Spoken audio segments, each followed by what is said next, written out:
natin start.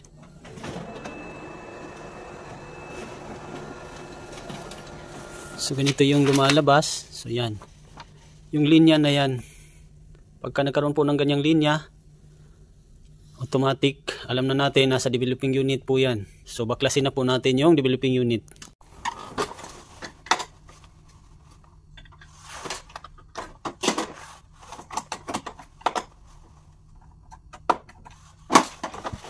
So ito po yung siyan na drum unit. So tanggalin lang po natin yung developing unit para makita po natin yung line. Kasi na natin yung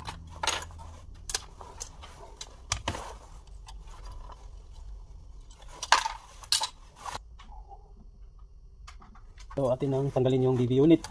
So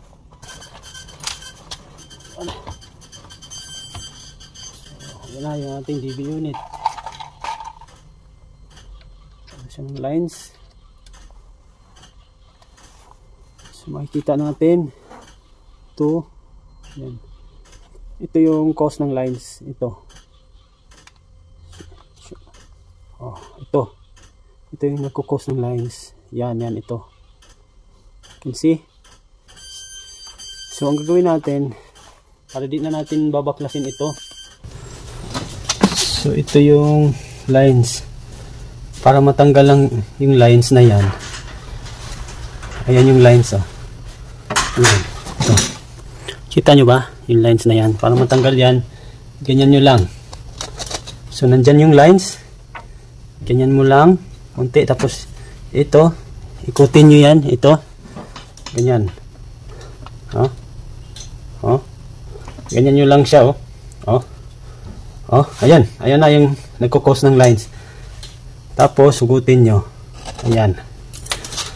Tapos, ayan. Makikita nyo. Ayan yung nagkukos ng lines, oh. Ayan, oh. Yan. Yung stone na yan. Ayan. Yan yung bato na yan.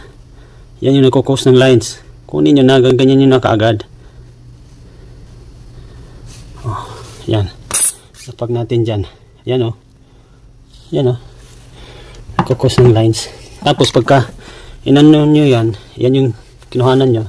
Ikot nyo lang. Yan. Ikot nyo lang. Wala na. Yan mo. Wala na. Oh. Oh. Oh, wala na yan. Kabit na natin yung ating drum unit.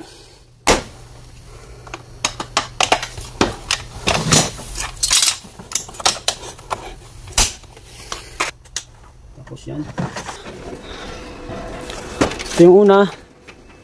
First,